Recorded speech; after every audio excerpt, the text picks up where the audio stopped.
Hello everyone and welcome to another video. Today I would like to talk about something that, let's say, it has been with me for a while.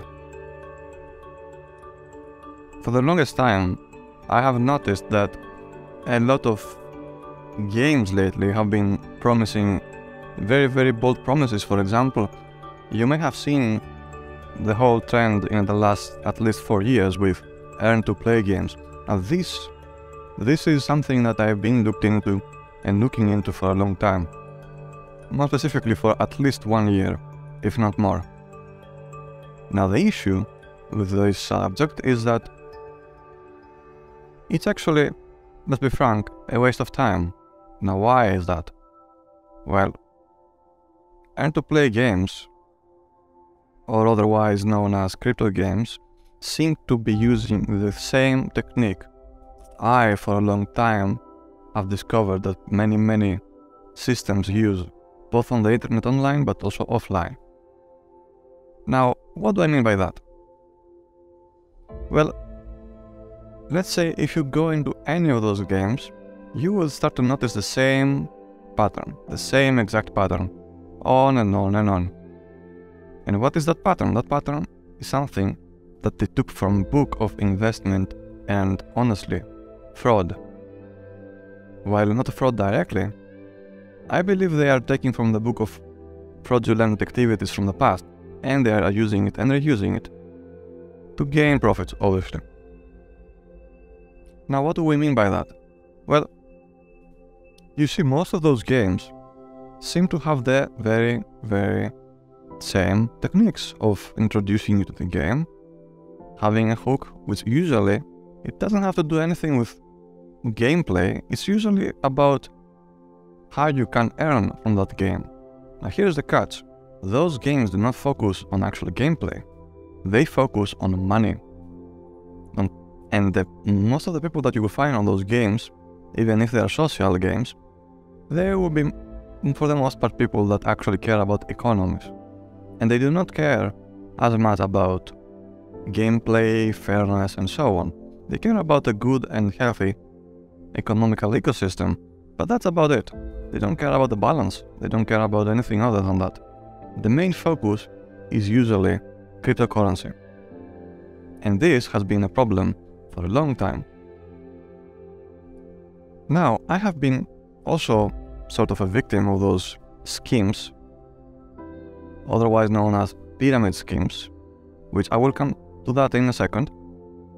So, in the past year, what happened is I went into games such as those with the hopes of playing something fun, but at the same time maybe earning something on the side, or being able to, like, having the ability to trade the assets, to perhaps, earning something from time to time, let's say.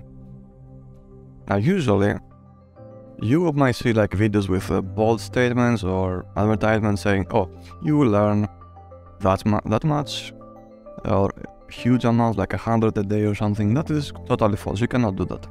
Only that 1% of the population of the game will do that, and those are usually the people who have paid the most. And that's right. You have to pay to gain. If you don't pay, you cannot earn. There's no other way. You have to somehow invest on those games with real money, and you will get back about, let's say, not even 1%, honestly. Like, it's a very small amount. In order to earn $100 a day that some videos promise you to be making, you have to literally invest at least 100,000, maybe 1,000, who knows, like, depends on the project and if you're early on the project or not. But still, this is impossible. You cannot do it. No way. And that's sad, but it is a reality. Only the top investors will make that money from the people that come after. That's why it's called the pyramid scheme. Because the early birds that have the majority of the investments, or the stakes, as they call them in economics, those are the ones who will make the most. And the providers of the rest of the money will be the newer people who are starting to invest. So the newer investments provide fuel to the bigger investors in order to keep them on the platform and be incentivized. It is up to the developer to make promises to bring new people in So the older folks will actually earn from the newer people to come in. If there's no one coming in, if there's no new income coming in the ecosystem from outside, then it will plummet eventually, because people will get disappointed and they will take the money away very, very quickly, and they will want to put it to something else that will actually yield them money. Therefore, the value will actually plummet. It will go very, very much under, because they will start selling, as you know, like supply and demand, the demand. So the supply will increase, the demand will decrease, and then the price of those tokens, or whatever it is about the game, will plummet, and it will be pointless for people to come to either stay even and want to keep those tokens. So you see, those are systems designed in a way that is unsustainable. This is usually let's not be dishonest about it. This is worse than early access games, because at least people know that they are gambling, but with those games they're promised something and they don't get it. Like, the advertisements are clearly false, and the promises and everything. And the people who try to promise you that stuff and introduce you to a game are very likely having referral links on their description, suggesting to you to go to their website, or to the website of the game, or anything like that, in order for them to get a cut from bringing a new person in the ecosystem, therefore a new potential investor. So, that being said, your activity to those systems counts and gives value to the ecosystem. However, if no money is moved because of you, as a new player or investor, then it's pointless. It will not work. So as you can see, it's not sustainable. These systems are there as a risk-skinned pyramid scheme.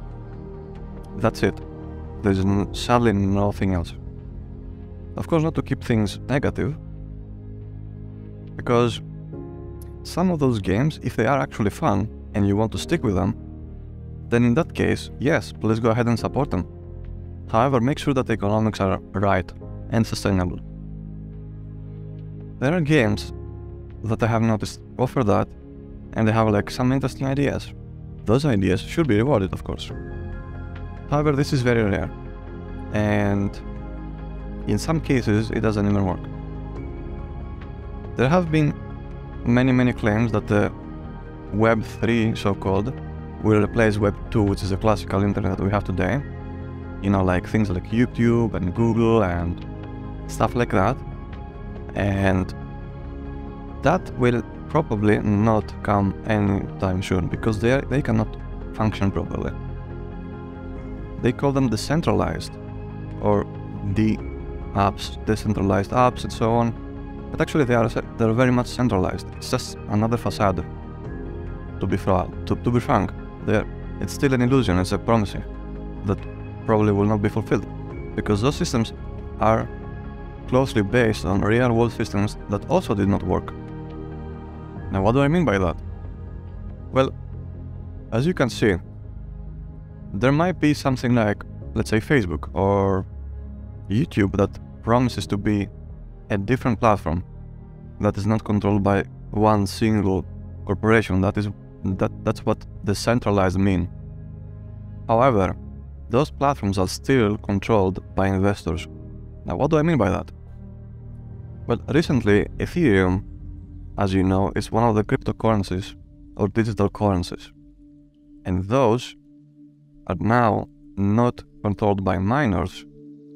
And by miners, I mean people who are processing the transactions, but instead they are controlled by stakeholders, meaning that the people with the most, let's say, for a brief explanation, people with the most money, let's say the top X amount of people, will have control over the network. Together, of course, collectively, but if someone is the highest, if someone has the majority of the money, of the total pool, then obviously they will seize control, and that means they are the one individual that kind of controls the ecosystem, which means it becomes centralized again, in some form or another. If someone has control, even of specific aspects which are key functional aspects of the platform, then indeed, those individuals will be the centralized part of the system. And that defeats the purpose of decentralized promises. I have noticed this happen a lot of times. There used to be platforms, which I should probably not mention, that actually this happened to them. They got completely taken over by one individual, and then the community decided to form another. And sadly, this may be happening again. This is because it works in the same way as politics. However, the politicians, let's say, in this case, are the people with the most money. And the ones who make decisions are the ones with the most money. Or with the most support, of course. In which case it is probably not as fair, right? Of course it depends on the project and stuff like that, but you probably get the idea already. Now this, in very, very, very brief terms, is the current state of events of what is happening on the so-called Web3. And the promises do not only end with those platforms, but also with games, as I said. Now, those games work in the same way. Let me remember, one of those games that I played recently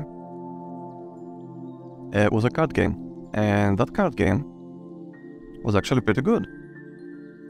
Most often than not, those people will be experts at economics and not in actual gameplay. The gameplay may be so horrible, but the economics will be probably spotless, like perfect, but not really perfect, more like perfect for them and for people who may be interested to learn.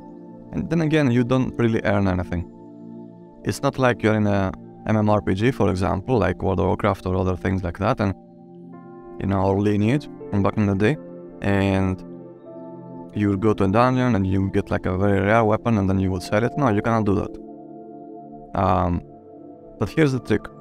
NFTs promise for that to happen. They promise that one person who gets the one rare thing will be able to sell it and maybe get real money from that. As an exchange, of course, you have to exchange the thing for the tokens of the platform, and then you exchange it on an exchange, for example, Binance or other platforms. So you exchange it and you get perhaps real money or cryptocurrency like Bitcoin or Ethereum, and then you exchange it for real money, or you can even pay directly. They offer credit cards where you can use them to pay with your cryptocurrency directly from the exchange, so you don't even need to have a connected bank account sometimes, like it depends. Of course you need to verify identity and stuff, but that's another point to make. You can still use the money. So technically you can, let's say, buy a pizza for the money that you made from the game, okay? So the idea of earning from a game sounds nice and fancy, but in reality it doesn't work. Because as you can see, if someone can just play a game, and let's be realistic, if someone can just play a game and make money, what stops the other person next to them to do the same? And what do you think they will keep the value? I don't think so. If 10,000 people, which are the player base, do the same thing, then no one will want the same thing. It will be common and worthless, apparently. So as you know, this wouldn't work, sadly. So either you have to, either you have to win the lottery in the game, or perhaps you have to be very lucky to get a very, very rare thing, which is literally like gambling, and might as well go for a real gambling. Of course, I'm not incentivizing or suggesting for anyone to do gambling, but I'm just saying that if you're inclined to gamble in those games the same way that you gamble in real life, it's the same thing, and it's kind of pointless in the same way. In fact, you even put effort on those games. So here it is, you actually work for it, and it's probably a matter of luck, which is also not worth it. Now, if you're competing in a ladder, for example, that's another way to make money with those games, and it is realistic. However, one of the games I remember, which is actually very nice and I recommend it, just for the gameplay, was Skyweaver. Now in that game, or Goes Unchained, but probably Skyweaver is my favorite from those. These are card games, and on those card games you have to win, and if you win, you get on a leaderboard, and from that leaderboard you get a portion of the prize pool. And that's basically it.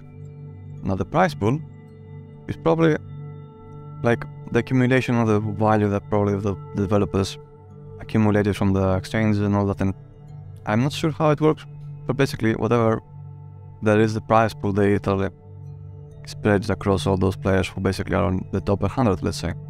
Now, if you want to be on the top 100, you have to be a very good player. So basically, it's like doing any sport, and it's basically like being, let's say, in League of Legends, let's say, you are the challenger of those players, in which case you can still be played just for being in a team or similar, so it doesn't really matter. You can do it even with normal games. So, it's another non-functioning thing that happens in end-to-play games. So either you have to gamble, just to summarize, either you have to gamble, or to be very good and win, basically, and win consistently. Which is like, what? It's like a very small portion of the player base. So, again, you're not gonna earn. Now, here's another thing. Actually, there's not another thing. That's it. Like, that's probably the two things, the two most worth things that happen and that can actually earn you from those games. And not only those games, any games.